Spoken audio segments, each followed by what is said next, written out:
hi, guys. Have you been naughty or nice this year? First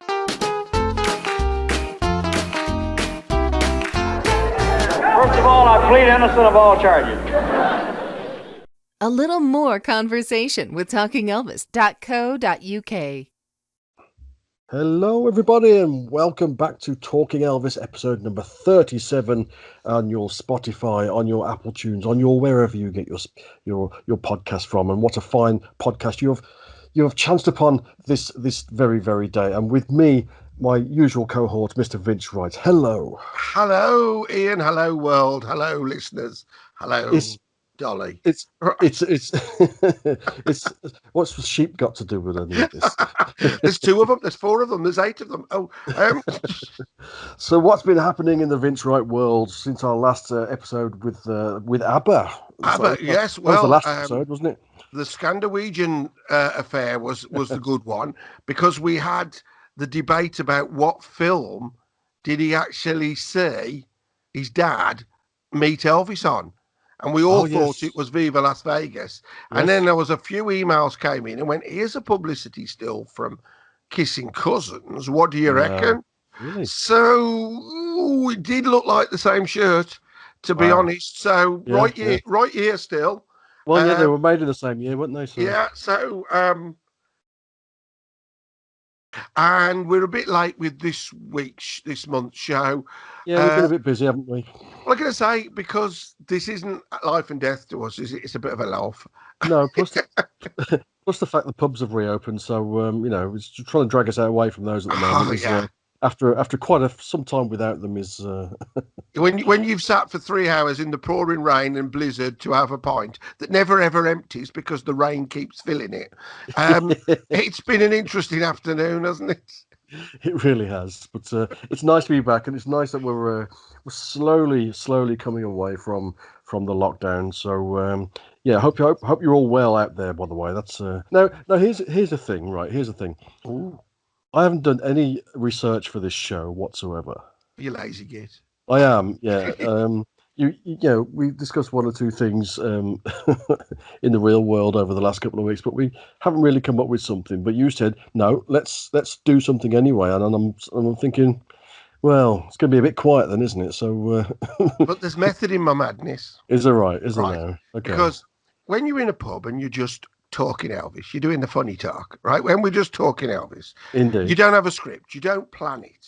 No, somebody comes up with a topic, and it is, suddenly you're sitting there going, who's got the best legs? Is it Anne Margaret or is it Red West? So you have these debates all the time without planning it. So I've planned it because I want you to be natural. So I want to get your real opinion. I'm not always natural anyway? Not when you are reading the script that says, hello, my name is Ian. Fair enough. Yes, because I don't know why you became Northern when you read a script. You'll have to stop that. And the thing about surprising me about that is that you've actually gone back and listened to the other shows. God bless. Somebody had to. Talk about the good times with Talking Elvis. Right, so I've gone for a bit of a nostalgia thing because, we like talking about the good old days. And I think we're very big at being fans in the 80s. But I want to take you back to sort of late 70s, early 80s, when your first record buying, it doesn't just have to be a Christmas present, but you've gone out with your filthy lucre and you've gone and bought your Elvis records. Where did you go? Where was your main haunt to go and get your records? My first ones were Woolworths. So were you, like a lot of us, thinking, do I want a full-priced album or do I want an RCA Camden budget? Absolutely, Camden budget, 60 pence. 60 pence. 60 pence for an LP, yeah. 60 pence for an LP. You couldn't buy a single and have 2 tracks, but here you could have 10 tracks, 12 tracks, 16, whatever it was, and had it. So the budget album was great, wasn't it? The budget album was great. Now, tell me your memory of buying that. You've walked into Woolworths. Where were the cheapo records? Right. Well, I have a vague recollection of this. Is that I was visiting an aunt in Oxford, of all places, which is about 60 miles away from Birmingham, where I live. So we was there for the weekend, and whenever we went anywhere for a weekend, it normally involved Saturday traipsing around the shops with my mum, which, which was just awful. It really was awful. I hope she's not listening. She wouldn't be listening to this rubbish, I do. So because you're away, it's like because you've got an aunt there, so they might slip you the odd 10 pence or 20 pence or something like that, plus your pocket money, which you had, which let's be honest, it wasn't even a quid in them days, you know what I mean? So And you try telling the youth of today, and they won't believe you. oh, I don't know, they're born, mate. Did you leave in a cardboard box at Midlet Road?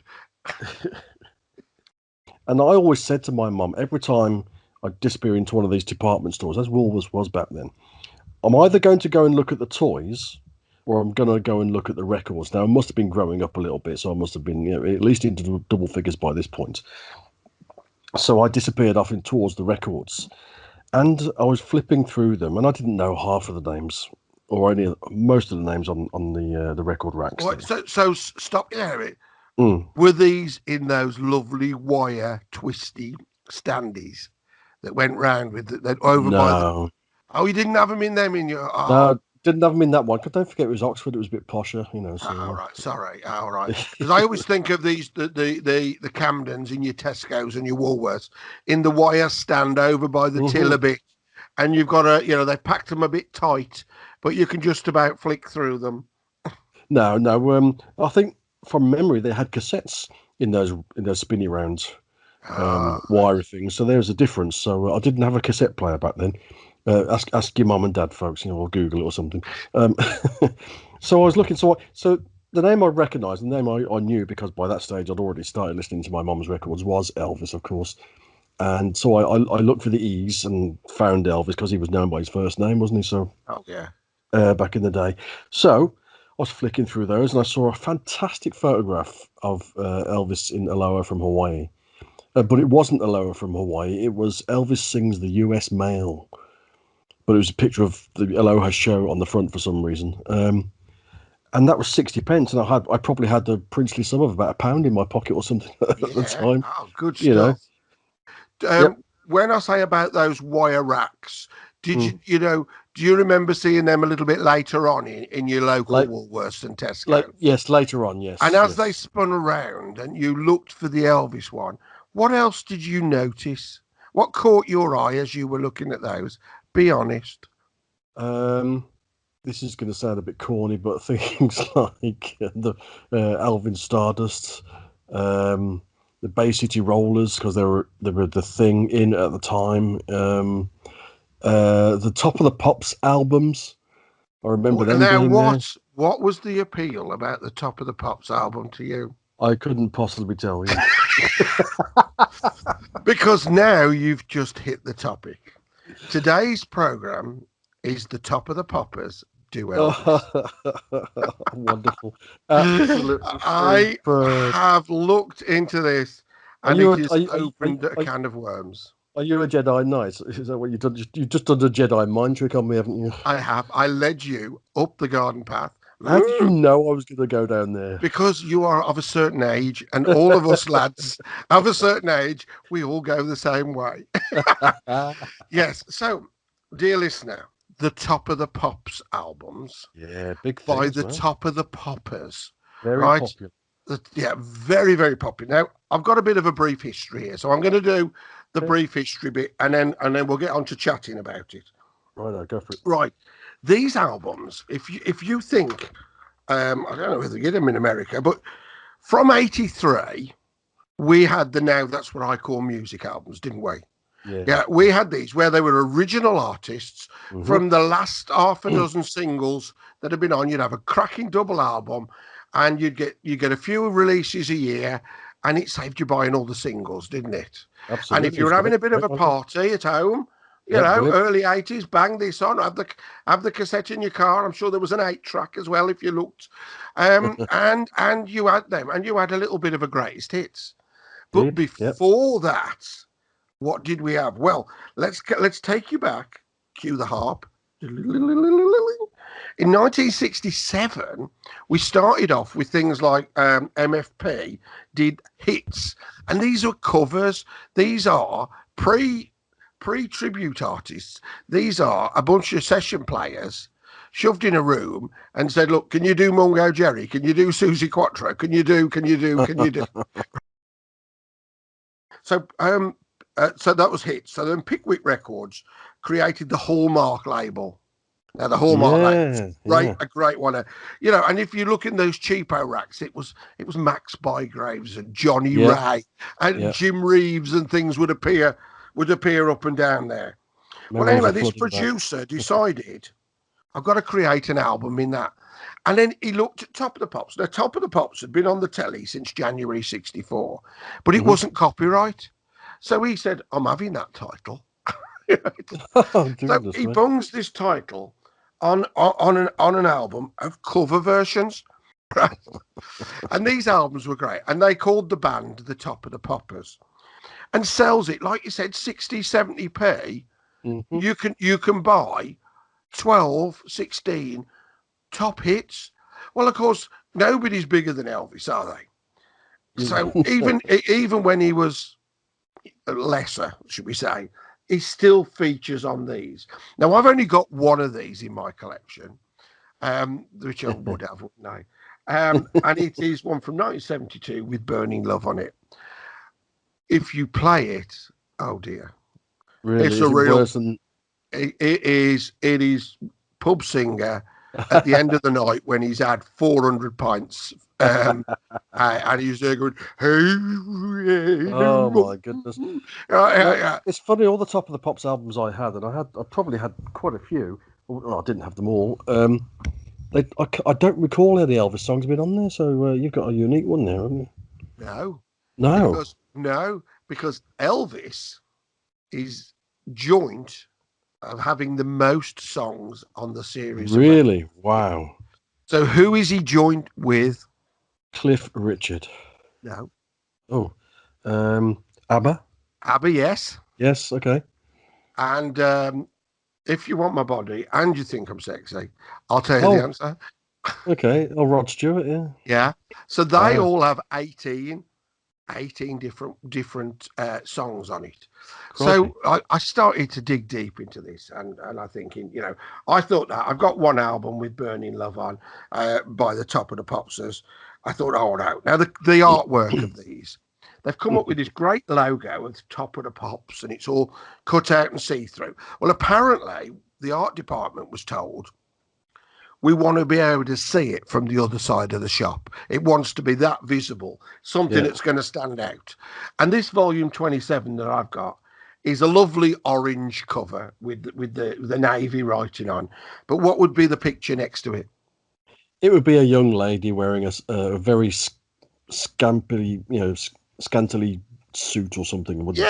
And they started off in the 60s. It was the groovy girl with the scarf and the cap and the go-go boots, and then it turned into Page 3 girls. Now, Page 3 to our American listeners, how would we best describe the phenomenon of Page 3? Soft porn for the price of a newspaper. Yeah. So the Sun newspaper dared to bear breasts, didn't they? They put topless ladies on Page 3, and a lot of these girls became very big stars. And they did this for 40 odd years. This was a British way of life. So these, like you say, were the celebs.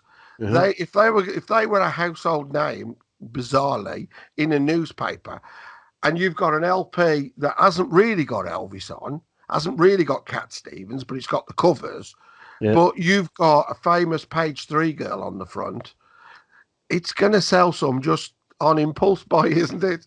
And they say impulse buy very, very delicately. Right. And did they have the tracks listed on the front of the album as well? That's it. There'd be a big square saying, I mean, the one I've got here in front of me, it includes the classics, Mouldy Old Dough, Claire, In Broken Dream, Donna, Burning Love, The avenues and alleyways. Now you've just got to sing that, but you can't just say those words, can you? In the avenues, yeah. Elected, Elmo James. Hallelujah, freedom. Loop de love. I saw you walking down the street. Leader of the pack. Oh my And goodness. so they're on there. So these albums were great because there must be a whole market of people who didn't know their Elvis, Yeah, only yeah. had these. So they had these, and they went, "Oh, I like Burning Love." And if you're having a bit of a swingers party because it's 1972, you've chucked your keys in the pot, you've put this album in, and you're good to go, aren't you? Well, I remember these albums being very popular. Any family party as well. Never mind the swingers ones. It was allegedly, and it was because somebody told me about them. Yeah. But family parties, these are the ones at the front of the pile, and the ones that kept It's going going to round. be on, isn't it? It Yeah, was yeah, the yeah. perfect compilation album. Especially at Christmases and birthdays and stuff like that. You know. And if you've had a drink, you don't know it's not really Simon and Garfunkel. No, no. I mean, here's a sad confession. Mrs. Vince Uh-huh. grew up with the Top of the Poppers sing Yeah. Simon and Garfunkel. So when I played Simon and Garfunkel's greatest hits when we got together, she knew all the words, but they didn't sound right. She said, Obviously, Sorry, Mrs. Vince doesn't listen to this either. yeah, yeah, I might have to edit that bit out before it goes in. She might do on that one.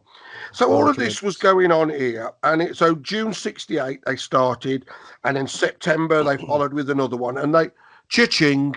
This is the market that they want. Loads of other jumped on the bandwagon, other record labels, but you know, it was the way to go, and these were great. And of course, they had the television adverts as well, didn't they? Yeah, Jiran, I was trying to find some of those. All your greatest hits on one place, and then you have all these, it's like half a dozen girls again, scantily clad again, with boots on and whatnot, in a studio with lots of disco lights going, singing 2 or 3 lines of the songs, wouldn't they? It's shockingly bad. Yeah, they are dreadful, but yes. they're amazing, and they're such a cultural icon of our time, aren't they? You know, you've got to talk to our lot and would know exactly what you meant by a Top of the Pop song. Anybody anywhere near our age, yes, they would. Yeah, they did 92 releases. Wow, that's a lot. That was 1,190 different songs. Wow, that's pretty impressive. Yeah, and they're charting. The rules for charting with cheapo records changed through the years. So some of these did technically get to number 1. Wow. Yeah, and it's cover versions. And the lovely thing I think about the cover versions is, do you remember, again, for the listeners of a certain age, Stars on 45? Absolutely, yeah, cracking. They did the Beatles, they did Stevie Wonder. They did everybody. They did all sorts, yeah. That was a hit single doing cover versions. Yep. There is a cover version. Yeah, in a medley. It's a cover version single in a medley. Yeah. Top of the Pops album did a cover version of the cover version medley. That's brilliant. I didn't realise that. So it wasn't even the original, non-original. Yeah. And so this like really started to blow my mind out. Oh, brilliant.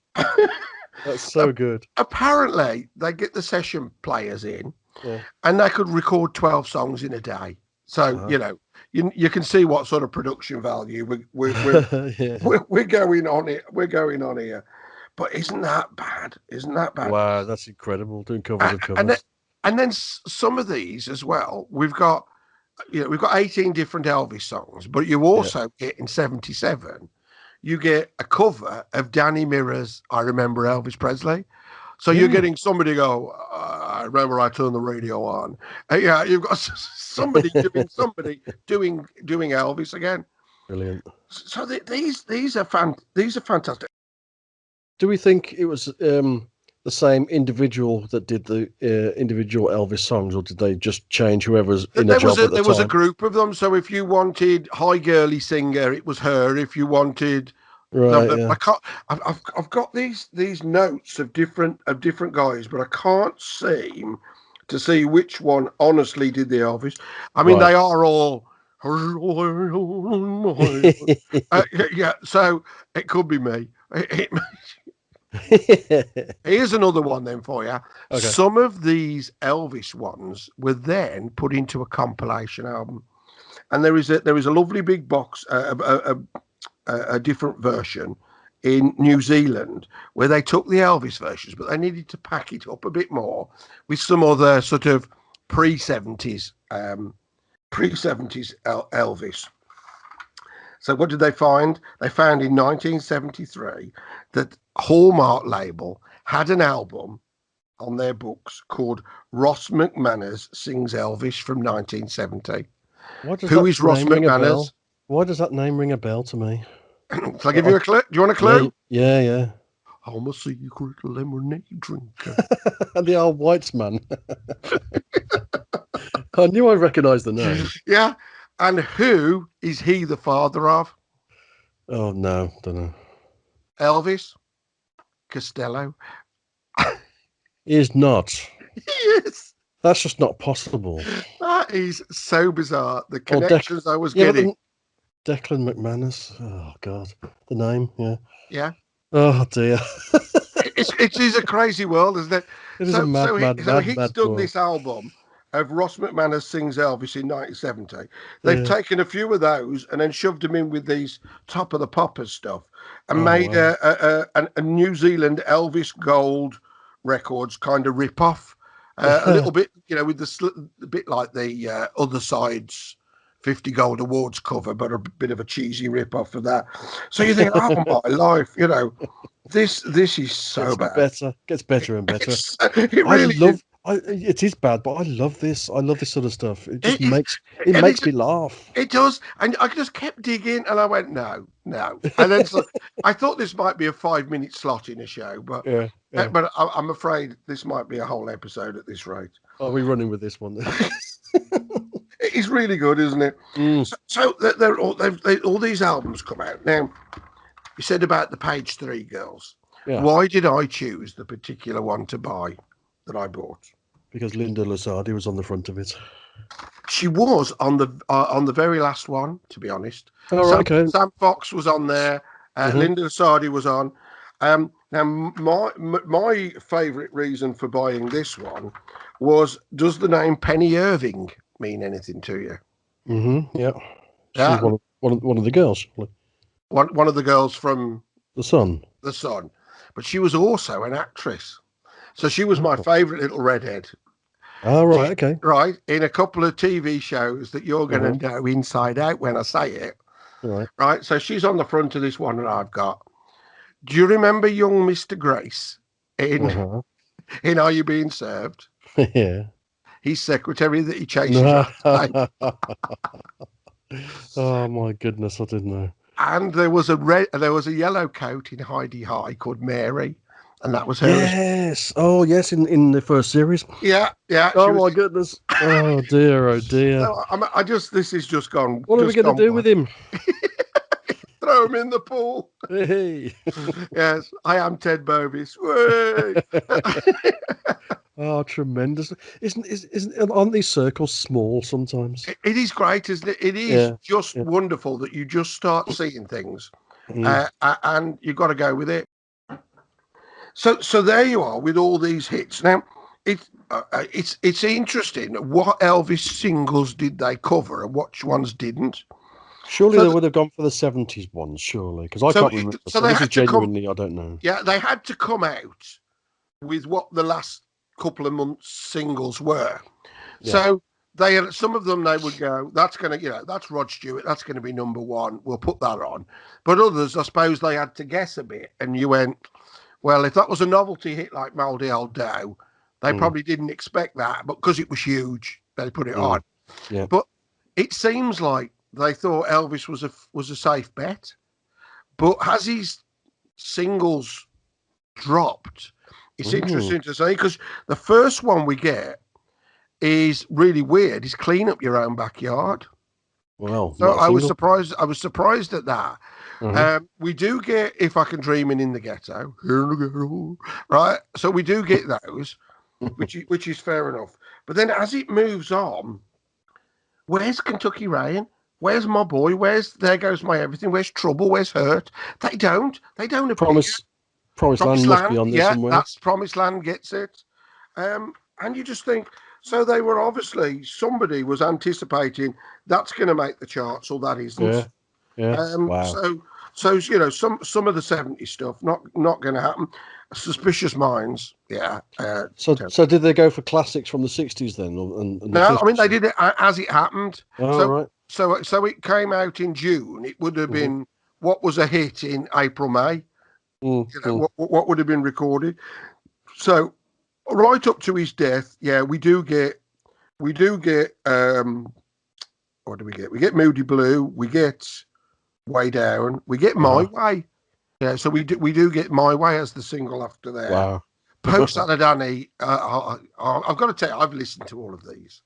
Right. You have? I have. And if anybody else has got too much time on their hands and wants to hear it, I have created a Spotify playlist because they're all on there. I did not know, but I have found. So you're telling me that the Top of the Pops albums are on Spotify? Are on Spotify. You're joking. And I have created a playlist of Top of the Poppers versus Elvis. It's called Top of the Poppers versus Elvis, and it's all of them on there. Wow. Save you the digging because of the mental anguish. Yeah, I wouldn't listen to it if I were you, but I would go in and listen to Pope Saladani because I think that's about as low as it gets. It's just you know, I'm lost for words, as you can. But of course, going back to the Declan McManus thing, of course, they even covered Elvis Costello later as well. So you get Oliver's Army on it as well. So the whole thing just goes round and round and round in circles. It is a shockingly bad series, but it was such a cultural icon. Yes, indeed. They've even got anoraks out there that have realised that over the years, In the Ghetto, they used 3 different takes. I mean, that's as anoraki as we are with Elvis about the others.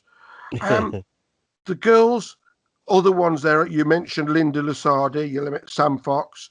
Do you remember Nina Carter and Jilly Johnson? They were Jilly Johnson, certainly, yes. Rick Wakeman's wife, and they were a blonde on blonde. They were their own pop sensation. There was Stephanie Marion, who I didn't know her name, but I recognised the picture. One of Benny Hill's angels. Here's one you will know: Caroline Munro. Bond girl. Yes, indeed, yes. Yeah, Bond girl. She was on the cover of one of them. It just goes on and on and on and on and on of all of this. So 18 covers by Elvis. It's got to be right. And then there's one thing I've just found in my research. I found the inner sleeve of one of these, and it's great because it has a flyer for all your budget records. So it says Britain's best budget records, including the RCA Camdens, and there's a great picture of the You Never Walk Alone cover on it. So even there's a real bit of Elvis in one of them. If in fact, you know, while you've been talking, I've just been looking through this, and I found the album that you've got there. It's actually number 27 in the series. That's it. 1972, and there it is, Burning Love. And Top of the Poppers. And if you look at the back, they have some sleeve notes. Yeah. And the sleeve notes are great because it's like bigging it up. We are proud to present this, the 27th volume of Top of the Pops, consistently the best-selling album of its kind in recording. Oh, great. And that's like their own blurb on their own album. Please, if you've a party, a celebration of any kind, or for no reason at all, this is the album you must get. Tremendous, absolutely brilliant. I can't believe I've just found this on Spotify. Yeah. Man, I'm going to listen just out of morbid curiosity at some point. You really have to. But you know, they didn't do some of them, which thank God for that. But to me, I know it's more than just Elvis, and I don't think the others particularly stand up great. But you know that some of the session players are reportedly famous. Elton John played piano on some things. We don't know what exactly. Tina Charles was one of the girly singers before she was famous. That doesn't surprise me at all because she was almost a one-hit wonder, wasn't she? Yeah. You think she might have become that after? Yeah. Right. Do you know, the other girl on the front I've got to tell you about. we've talked about this before. When you go to the pub to buy peanuts, back in the day, how were they stored behind the bar? Oh, just in jars, weren't they? No. Going Huh? back in the day, Big D nuts Oh, yeah, big D's, yeah, of course. on a card, Yeah, yeah, and who was printed on the card? Some young lady with yeah. the nuts strategically stapled to her. Um, I she can't was, remember her name. yeah, I didn't know her name, but she was apparently Beverly Pilkington, and she's been on the cover of these as well. So they were all Hey. big, get their big icons. Who were Mrs. Show us your icons. But this was tribute bands before tribute bands, wasn't it? It's tremendous. It's oh, gobsmacked. Absolutely, Yeah.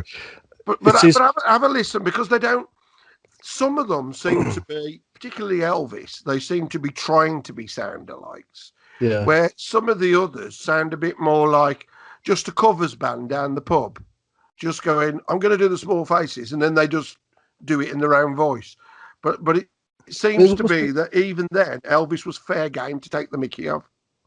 it's incredible. So, like, I mean, when did legislation come in then, which stopped these sort of rip-offs coming out, or were they just phased out of the market by original artist compilations? Like now, that's what I call Yeah, I them. was going to say, this stopped the year before now Ah, but came there you in. go. Yeah, Yeah, but the composer doesn't give a monkeys, does he? Well, no, He's getting his money in, yeah. but if you've got a if you're Alice Cooper and you've recorded a song, how many sales did you not get because of these? Did this stop you getting to number one? Because people said, well, in a month's time, that'll be on that one. Because people do that with now albums, don't they? They do They just indeed. go, Yeah. stuff it, we'll wait and see. Yeah. Well, So it's a wonderful little thing. It's only a shorty show, one there, but I think it's opened a can of worms, and it's iconic enough for us to have talked about, because it I is part of Elvis history, isn't it?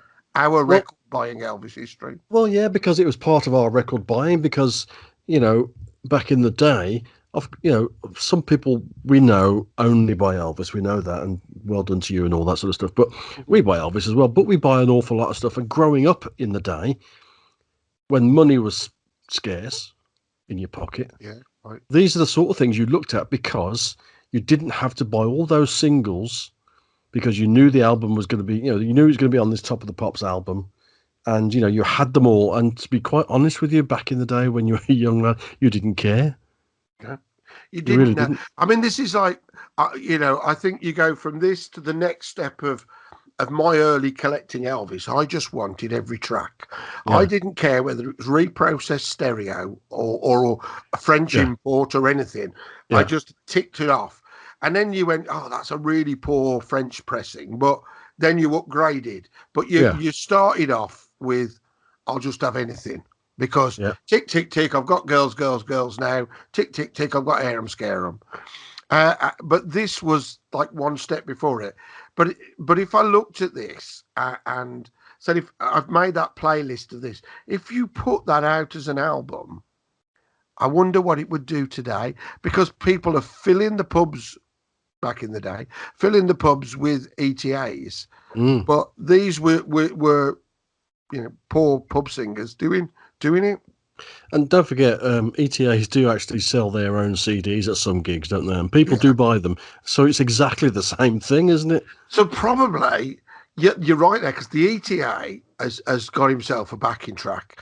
At least this was a live band. Yes, yeah. Yeah, so this was a bunch of session players. Oh, we need an accordion on this one. Get Fred in, and he comes in and does it, and whatever else.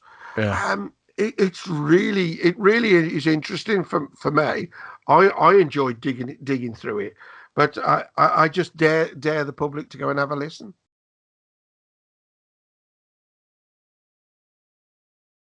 This is Henrik Knudsen from the Memphis Mansion in Randers, Denmark, and you are listening to the Talking Elvis podcast. Now, that last show we did, when we did Sven Hedlund sings Elvis, he wasn't pretending to be. He was just going, I'm a fan and I love it. where these are giving it the he's a bit iffy, but like you say, in a party in your front room, you've got a can of Double Diamond in your hand, and you're away, aren't you? It's just that, and I have visions of several cans of Double Diamonds being swept away the morning after in my house, and like I say, that pile of Top of the Pops albums. Yeah, it is really good. So I pulled you into this out of nowhere. Yes, well done. You've got me there. Yeah. Did you enjoy that? I really did, because it just never occurred to me to ever think about those albums ever again. No, to be honest with you, But I think it's quite a short little show. Thank you for listening. Thank you, Ian, for taking part. It meant a lot to me. I've really enjoyed it. I wanted to get an expert in. I did email a few people who are supposed to be huge in the market of this. Couldn't get hold of anybody because they must have thought I was a bit weird. But this is the obscure world. Have you tried any of the pastry girls, or I didn't want to be disillusioned. It's a long time ago. Yeah, you're absolutely right. I didn't want to be disillusioned. Yes, right. Absolutely tremendous. So excellent. I've enjoyed that. Hope you have, dear listener. If you're from the American market, you're going to be Googling some strange things. Be careful when you Google page 3. So what was your playlist called, Vince? So let everybody know. Top of the Poppers versus just VS versus Elvis.